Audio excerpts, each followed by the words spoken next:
2018 Lexus LS. The big Lexus flagship moves toward the future.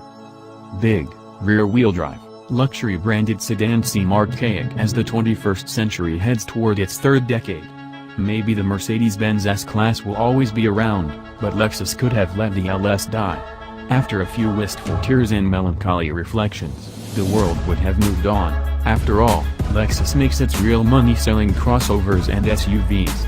Yet here's a new big Lexus 4-door, the direct successor to the original 1990 LS500 that rocket-launched the brand into existence, and also the only Japan-made vehicle of its type still sold in North America. Details. If God is in the details, then the new 5th generation 2018 Lexus LS500 packs a supernatural punch. This is a car best appreciated at the granular level, where texture and intricacy invite ever greater microscopic investigation and where you forget overall impressions and dive into the minutiae. But the big picture matters, too, and that's more problematic. Where'd the V8 go? Except for a few floor stampings and some of the rear suspension, the latest LS is pretty much all new.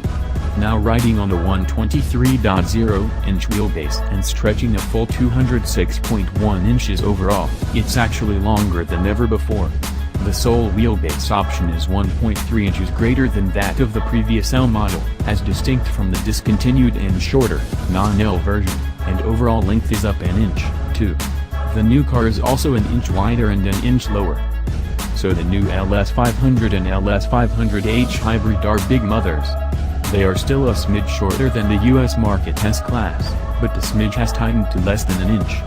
The new LS is the largest car any Japanese manufacturer has dared sell in the United States. And as is increasingly common in this class, both versions are available with either rear or all-wheel drive. Sayonara, V8. Whereas every previous generation LS has relied upon V8 engines for propulsion, the new one is a V6 only proposition. The standard engine is the new V35 AFDS direct-injected, twin-turbocharged 24-valve V6. With a relatively long 100.0mm stroke, this 3.4-liter V6 is tuned for torque production. And it slugs out a seamless 442 pounds-to-foot from 1,600 to 4,800 revolutions per minute.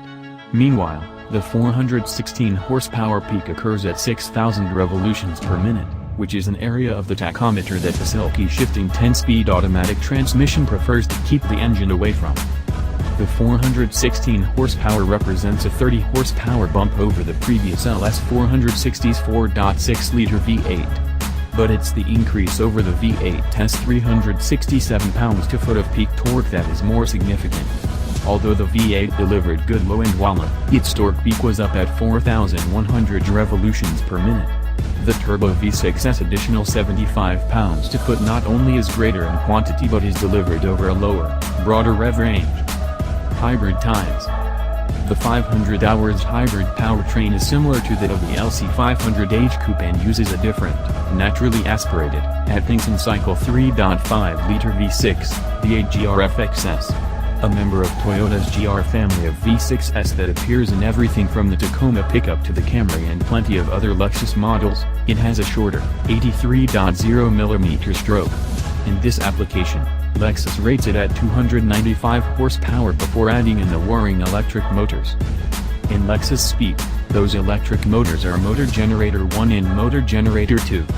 Both are water-cooled, permanent magnet units responsible for both propulsion and regenerative braking, and they're fed by 84 lithium-ion cells. Combine Thing 1 and Thing 2 with the V6 and total system output is 354 horsepower.